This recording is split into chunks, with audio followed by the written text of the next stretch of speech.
together again on the radio. Looking at a story in Money magazine. And it talks about people who are, they use the word single. I'd have preferred the word unmarried. Because single implies that there's a vacuum or a void that needs to be filled. Which there isn't. Unmarried means just that. Not married. Don't need to be married. May never get married. Single implies desperation. You know, people who are single appear desperate. Yeah, think about the word single. What do you think of people who go on singles cruises? Desperate. Singles bar, remember that term? Desperation. I mean, the word single just, it creeps me out. Then you hear phrases like Jewish singles, Christian singles. I just think of eHarmony.com and all those desperate people looking to hook up in 29 areas of compatibility. Oh, please. But Money Magazine has a story about people who are, the first word in the headline says single. It talks about the fact that there are now more, I'm going to say unmarried people, than there have ever been before.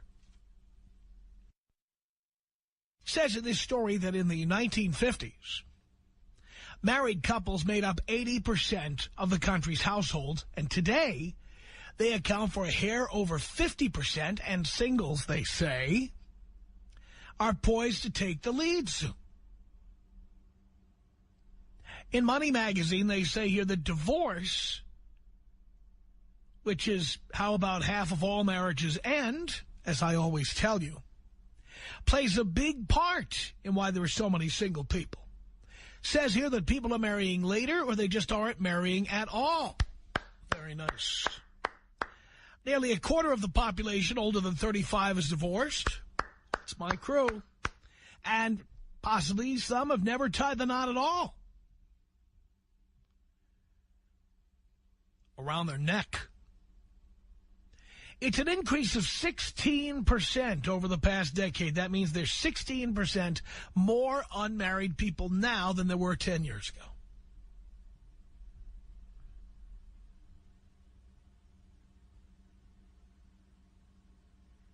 And for all of the talk about getting married and all of these supposed benefits, let me remind you about this. I'm looking at this story, and it talks about the various tax credits you get for having children or for being married, capital gains, taxes you save, and what have you. And there are many people who think there are financial advantages to being married. Let me compare it to something else. How many of you bought a house because you were always told that there were tax advantages to owning a home? Plus, it was a great way of saving. Now, many of you who bought a house in a particular year, let's say 2002, and sold it in a particular year, say 2005, may feel like you made a lot of money selling your home. Having owned a home was good for you, you think. But most of us don't. Just like with stocks, they say don't time the market. Most of us don't know when the bottom of the real estate market is or when it's hitting the top. So most of us are not in at the bottom or the top. So what you have to look at is not just how much money you make when you sell the house. You know, what'd you make? $50,000, $100,000, $200,000. But how much it costs to operate a house long-term when you're in it. And in my own house, for example, you know, you pay rent and I pay a mortgage. And my mortgage is somewhat more than I would pay in rent, but let's forget about that part. Okay. Let's talk about the expenses I have that I would not have if I were in an apartment. Property taxes. In my case, I pay over $9,000 in property taxes every year. $9,000 a year. Okay, that's over $700 a month in property taxes alone. All right? Insurance, homeowners insurance, fire insurance, earthquake insurance. Thousands and thousands of dollars for that. Every time the toilet backs up or there's a leak of some kind, I can't dial the super or the building manager. No. I have to pay somebody to come here and fix it. Or I have to learn how to fix stuff, which if I lived in an apartment of any worth, I wouldn't have to fix anything. You call the building manager and they send somebody up to fix it. In my house, not only that, because I own it, there is the cost of keeping it looking good and keeping it in good shape generally. I just redid the stucco on the front of my house. I'm about to do the stucco on my whole house. Again. Landscaping. Even when you have as little flat ground as I do in the Hollywood Hills, there's landscaping here. I mean, the list goes on. Buying a house is not a good investment in terms of making a financial profit. The best reason to buy a house is the time you get to enjoy living in it. The time that you get to do whatever you want in that house. Because after you deduct out all the expenses of owning a house, whatever profit you make selling it evaporates to, in some cases, less than nothing. When I bought my house, I bought it because I plan to live in it for the rest of my life. Because I love it that much. And so it doesn't matter what it's worth. I don't have to go on Zillow.com or any of these websites where you can check out the price of your home. Doesn't matter. I'm not selling. It's not for sale. All you realtors keep coming to my door, leaving me Frisbees and memo pads with your name on it and stuff. You can save your time and the cost of doing that. This house that I own is not for sale.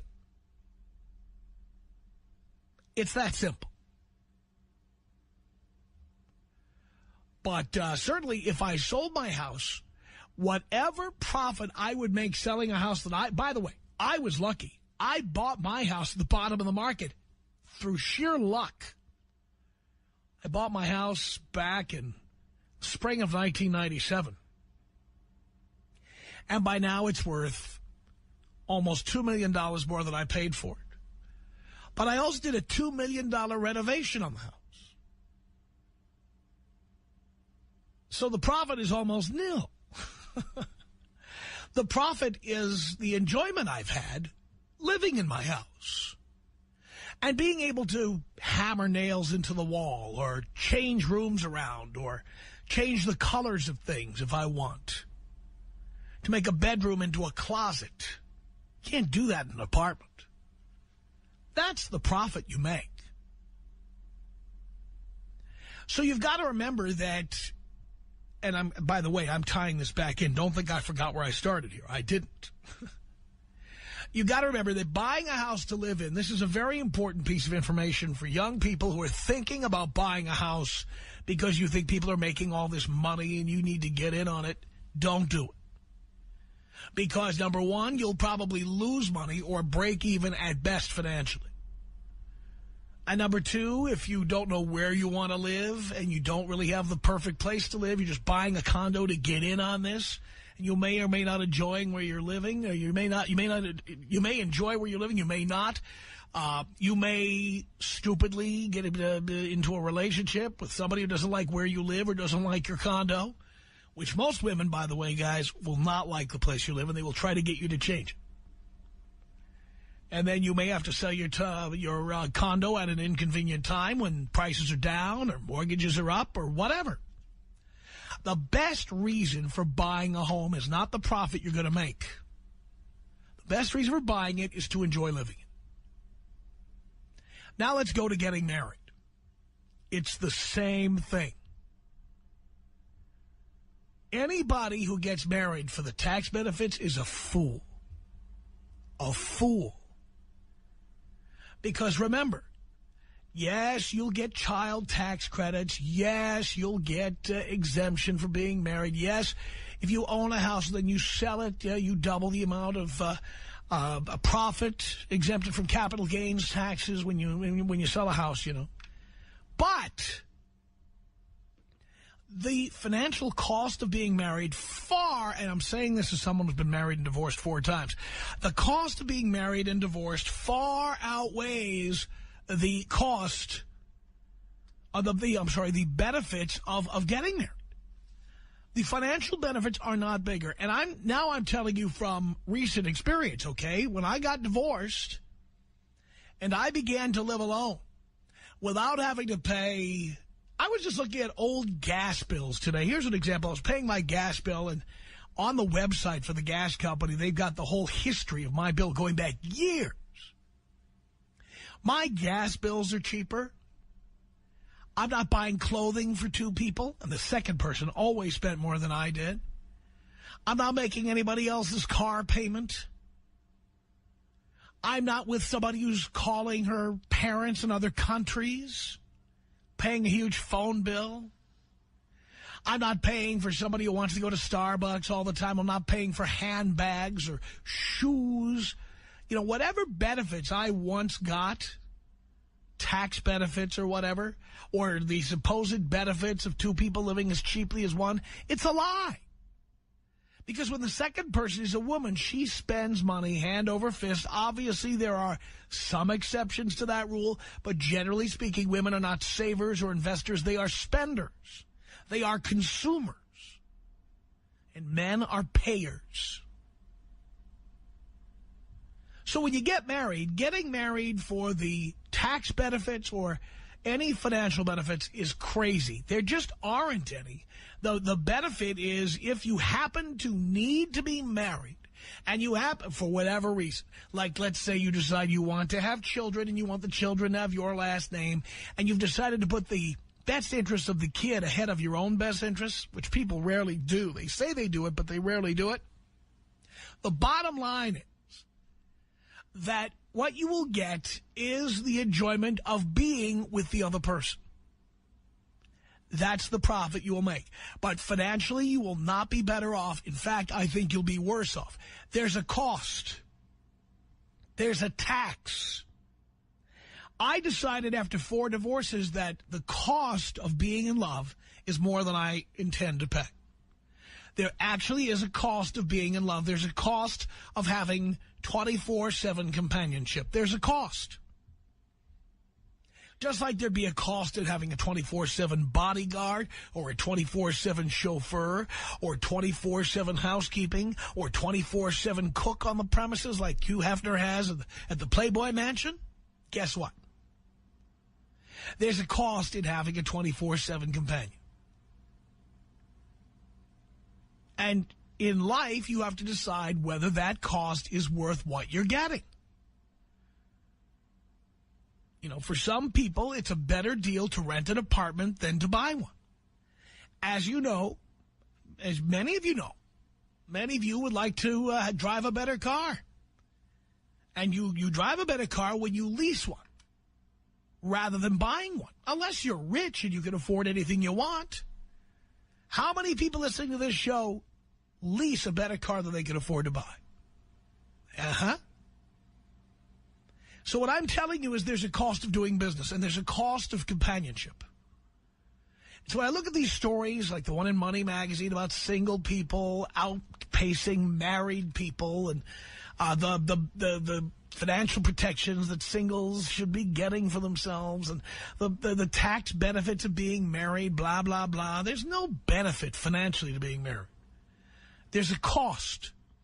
I consider it a tax, a love tax. How much tax are you willing to pay to have somebody love you? Because when you pay for all their expenses, my view, it's just a tax. In order to get someone to love you, you have to buy their shoes, buy their handbags, buy their clothing. You have to make their car payment. Many times you morons bail them out of debt. You know, it could be student loans or credit card debts from the past or whatever. All of that to have somebody say, I love you. And the question in my mind is being in love worth the cost? 1-800-5800-TOM. From what I gather, you're saying they're sluts if they sleep with you and they're bitches if they don't. Yes, actually, that comes from the Tom Leykis glossary. The Tom Leykis Show. It's the Tom Leykis Show. At 1-800-5800-TOM. Thank you for tuning in. It's Rob on the Tom Leykis Show. Hello. Professor. Yes, sir. Hey there, man. How you doing? Doing okay. Good, good. Listening to your intro here today, and man, I have been through the ringer before with these chicks. Money, money, money. All they do is they want your money, man. Period. End of story. Girlfriend number one. Bought her a car. I was doing really well. Decided, hey, you know what? I'll take care of her. I'll buy her a car. Bought her a Honda Accord. I'm like, all you have to do is pay the insurance bill, right? That's all you have to do. She couldn't even do that. Took a couple Percocets and a glass of Chardonnay, crashed her car, came home. I'm like, what the hell did you do to your car? Okay, end of story. She crashed her car. $5,000 later, she can't get to work. Who's paying that bill? Wait a minute. She had no... Wait. So when she couldn't get insurance, she had no insurance? No. I bought her a car. She had insurance on the car when she drove it off the lot. But she couldn't pay it. She didn't pay her So bill. at the time of her accident, she had no insurance. She had no insurance. Now, don't tell me that when she had $5,000 in damage, you hiked up for that. I was 21 years old, and I was an idiot. Oh, you were? Big time, big time. Well, move on to girlfriend number two. This one was a little bit more lucid, I would say. She had her stuff together, but, you know, she comes from Orange County, church background where the man takes care of all the bills and this and that, and I got swooped up into that. And, you know, I make 6 figures a year. I'm a real estate appraiser. I do pretty well. And I'm looking at how much money I'm saving a month, and I'm like, I can only put $1,000 a month away. This is ridiculous. Well, I broke up with her about a year ago, and I was single for about 6 months. And you know, after 6 months, I'm looking at my bank statements, and I'm like, wow, I'm stacking money. I'm actually able to save money. There's no chicks in my life pulling out money for, you know, steaks at Mastro's or wherever the hell they want to go. And now I'm dating a girl who she pretty much takes care of me. Financially? She buys groceries. She buys me razors when I'm out, shaving cream, toilet paper, and it's great. When we go out to dinner, it's usually through the drive-thru if it's on me. How? Yeah, how? Well, I said wow. I know, and it can be done. I want all the boys out there to know it can be done. You just have to set it up from the beginning. You gotta lay down the law. You gotta let them know, hey, I want to buy a house one day. I want to have wealth. I don't want to, you know, I'm not an ATM machine here, okay? You know, I come from humble beginnings. I busted my hump, and you know, I'm done. I'm 32 years old, and I got money. The less time you spend with a chick, the lower the cost. Absolutely. And by the way, just like the income tax system, where when you start getting up into the income bracket of the very, very wealthy, the percentage taken goes way, way up. It's the same thing with a relationship. The more time you spend with a woman, it goes up exponentially. So it's very low cost if she lives far away from you and you don't see her very often. She lives in San Diego, this one. perfect. But the minute she starts living closer to you and wanting to see more of you, eventually you're going to dinner 3 nights a week, and you're going to see Wicked for $100 a ticket, and you're going to see Phantom of the Opera when it's in town, and Cirque du Soleil, and every chick flick that's playing at the movie theater. And she's going to Starbucks every day, and she asks if you'd like something, and then she comes back and says, well, it'll be $11.75, honey. Yeah. And suddenly you're paying for everything. Yep, not this guy. Better to have chicks who live a little bit of distance from you, don't have time to see you. Well, she's got 3 more years to finish her PhD. So then you seem, by the way, you seem so accommodating. Honey, you've got that PhD to study for. You take all the time you need working on that. I understand. Then when you've got all that free time, you bang other chicks. That's what you do. Who also live far away. I love what you do, man. I listen to you every day. I love it. All boys out there in the world, you need to listen to the professor. Listen to him. Thank you, Rob. Amen. Appreciate the call. 1-800-5800-TOM. That's our telephone number. Let's say hello to Darian on the Tom Like. Did Darian go away? Darian? Are you there, Darian? I'm here. Can you hear me? Yeah, I can. Go ahead. Hey, first of all, I just wanted to say thank you so much for all you've done for all of us. You're an amazing guy. And the other thing is that my 2 little brothers, their lives have changed because of you. But the last thing I want to say is you couldn't be any more right. My dad has a saying, men earn, women burn. Can you take me out Kobe style, baby? I certainly can. Here you go. This is about us. She's so special to me. Yeah, it beats in my heart. Yeah, the air I breathe. She's so special to me. 1-800-5800-TOM is our telephone number. You do pay a tax to be in love. Is it worth the cost? Is it worth it? Matt on the Tom Leykis show. Hello. How's it going, Father? Great, son. Good to hear from you. All right. Now, my story is kind of a little bit different, but sort of the same as the other guys have said as well. I've had the whole girlfriends before where you kind of got to pay for everything, and usually it just doesn't work out because you kind of get burnt out. But then eventually you just find the one. I met my girlfriend, well, actually my wife now, about 4 years ago, and we dated for a long time. I would pay for stuff at the start, and then she started paying for everything, and she's kind of, it's got to be at least equal. I hate the fact that if you're going to pay for anything for me, that's not fair, you know. So kind of went back and forth and everything like that. And then eventually, before we got married, actually, she put the down payment down on the house and bought our house for us. And because I was waiting to get my job with the fire department, and now that we're both working, she's a contracting officer and I'm a firefighter, we just kind of split the bills. We both have our separate Do you split them 50-50? Just about, yeah. Just about? No. What do you mean just about?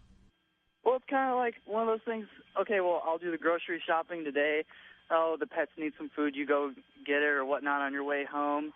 Here, give me half a mortgage payment. I'll pay the other half. I just basically, I know this is sounding cliche, but give her the money and she pays the bills.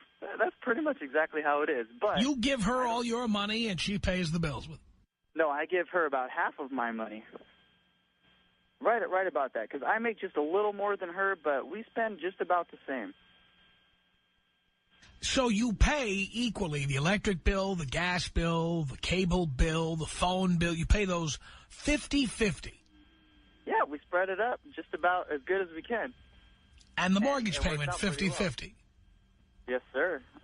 It sounds pretty weird, but that's how it goes. I mean, right now we just went and got passports because we're leaving the country for our first anniversary. And she paid for all of the passport initiation and everything. Yeah, who paid for the plane tickets?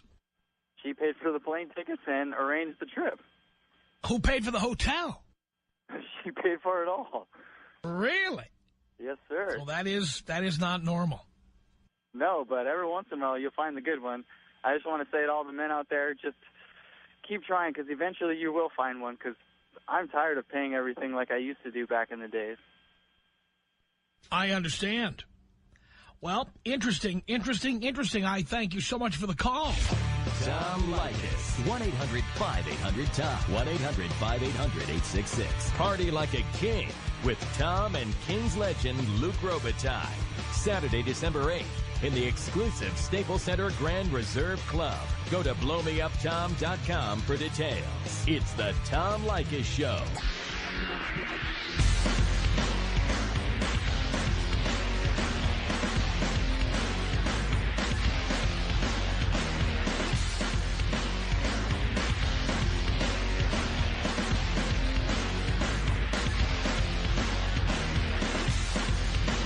It's the Tom Leykis Show, coming to you from Hollywood. I'm proud of it. That 1-800-5800-TOM. I'm talking about what I call the love tax. Yes, boys, if you're stupid enough to be in love, just like there's a sales tax, just like there's a property tax, there's a love tax. You have to pay for a woman to be in love with you. Is it worth what you're paying? Justin on the Tom Leykis Show. Hello. Hey, Tom. How are you? Doing great. I'm not doing so great. My girlfriend, or rather, she's kind of my girlfriend. She makes me pay for everything. What do you mean she makes you pay for everything? Well, it's not like she beats me up or anything, but, you know, I don't like to sit around at my house. I like to go and do things, but in order to do that, I have to open up my wallet and make sure that we can do those things. Why do you have to do it? Why doesn't she have to participate? She says that all her money has to go towards her student loans, and because... Yeah, what about you? Are you going to school? Well, I go to community college, so I'm, like, lower than her, apparently, but I work... Well, you will always be lower than her. If you will always be lower than her if you tolerate that. Yeah, I suppose. Maybe you're going to community college because you can't afford to go to college.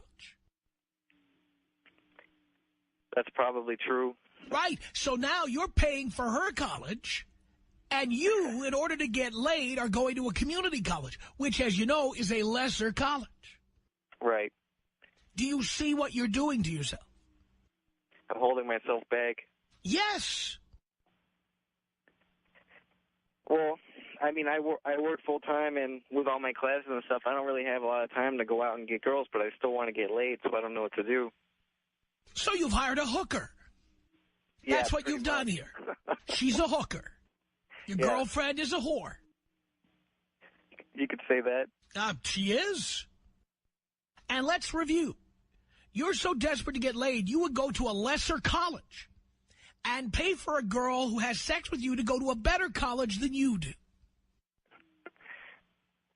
I'm getting a lot of good work experience at my job, but you're correct, Tom. Yeah, well, guess what? I don't know what job you do, but if you're going to community college, it can't be a very fulfilling one. That's probably true. Yeah. And do you ever consider it's more important to get a good education than to get laid right now? Yeah, I did. And did you ever consider the fact that down the line, after you have a real college degree from a real college like your girlfriend is going to get, that the quality of chick you will get long-term will be far better than what you have now? No, I didn't consider it. I didn't think about it that way. Yeah, well, you need to think ahead. I had planned on, saving up money and then transferring from the community to a real college after 2 years and still getting, the normal good old... Yeah, but the point is you're not getting the same education you would get. If you were going to USC, you'd be getting a better education than going to a community college. That's funny because that's where she's going. Well, there we go. That's where all the spoiled girls go, as you know. Yeah, Jewish American princess, I suppose. I didn't even get into that. But you see what I'm talking about here. Yeah, I do. You have sacrificed your own well-being to get laid without thinking about the fact that you're going to need to get laid when you're 25 or 30. And if you don't have a good degree, what kind of chicks do you think you're going to get then? Probably still hookers. Well, you put it this way. The quality is going to continue to deteriorate. Yeah. Do you understand? No, yeah, I definitely understand. So when are you going to do something about it? Well, I suppose I could just stop paying for stuff, but I don't know. What do I mean?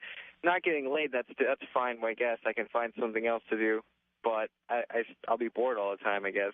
I don't know. How about you use that time going to school and educating yourself, like a real school, with real homework and real term papers instead of going to the 13th grade as you do now?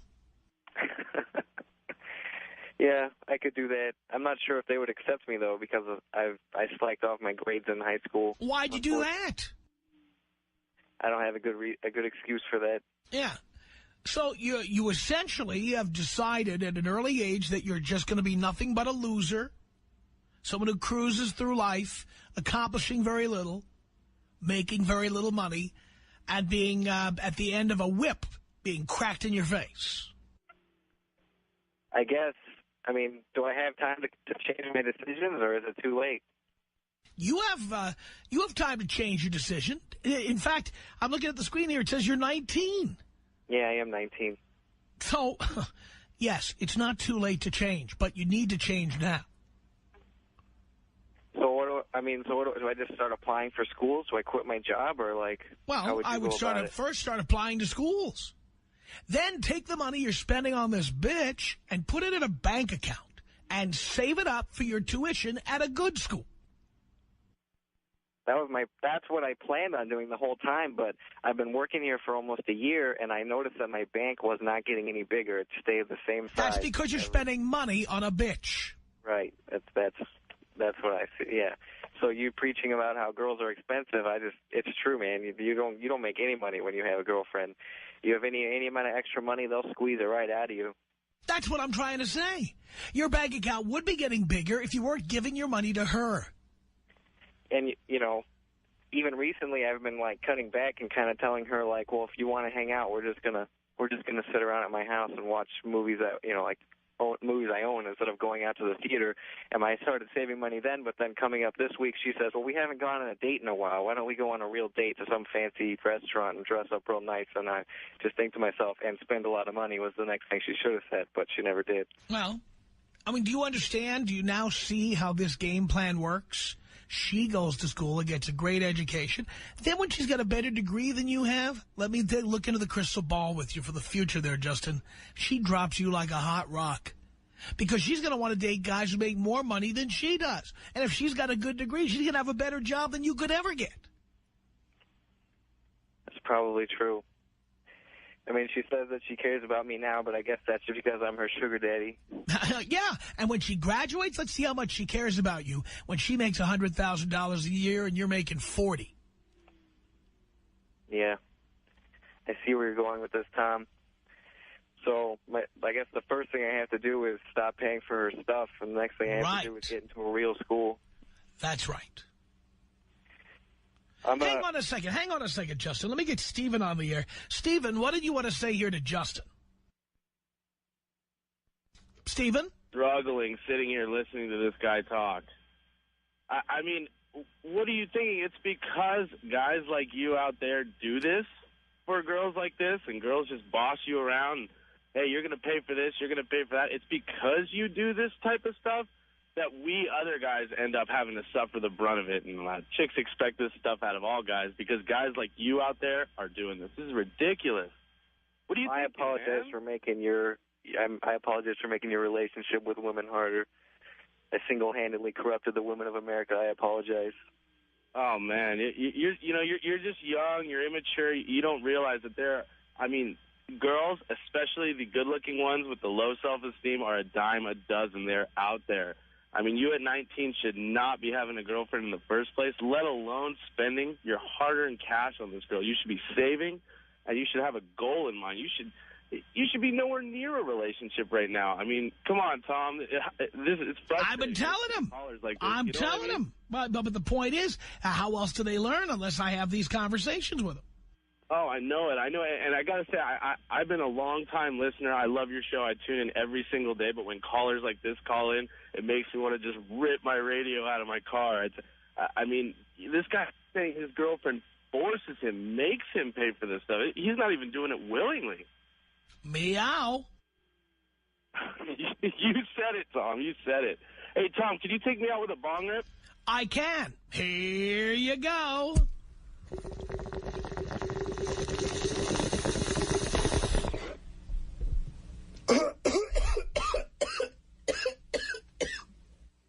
Aaron, what did you want to say to Justin?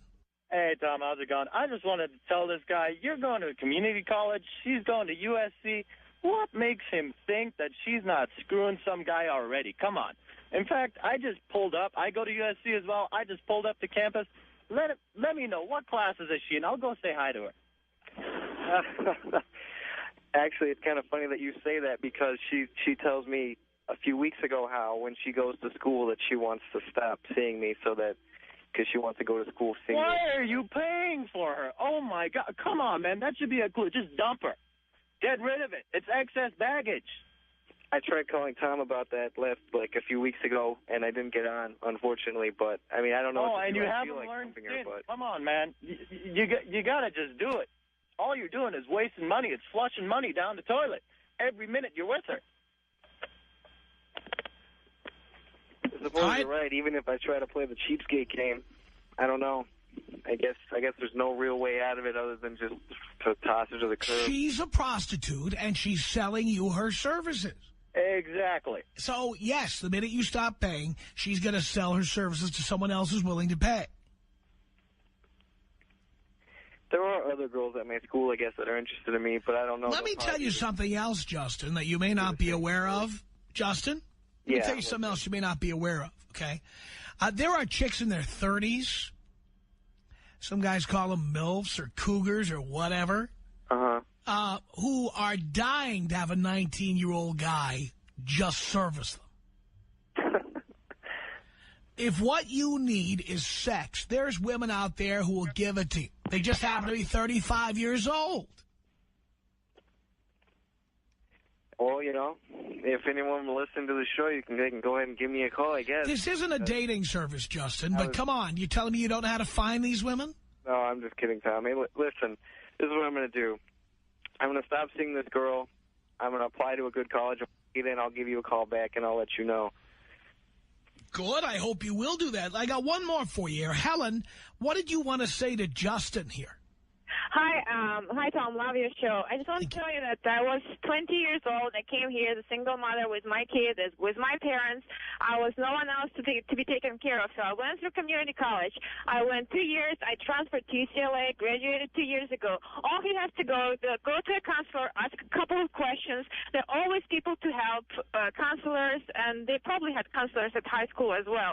So I can't believe he's just like, I don't know what to do, where to go. It's ridiculous. It's a land of opportunity. If you want to go to school, they always give you not just help, but just financial help. You can apply. You don't even have to work full-time. You can just find a part-time job and work if you really want to go to school. Hello? Justin? Yeah, I hear that. And I know that there's help everywhere. I had to work full-time because I was making zero money with part-time because the girl was taking all my money. So I thought maybe if I worked more that I could save it, but she just started taking more at that point. So I guess that was the wrong assumption. I think the other mistake a lot of people do, they try to work full-time and go to school part-time, and it prolongs the process. The more classes you take, the sooner you will be done with school, the more money you can make after you're done with your education. And it's a mistake. I mean, just maybe move in with your parents for a while, or maybe if it's not an option, just get a roommate, but you should go to school. It's very important. Absolutely. Don't be paying for her to go to school, for God's sake. It's the Tom Leykis Show.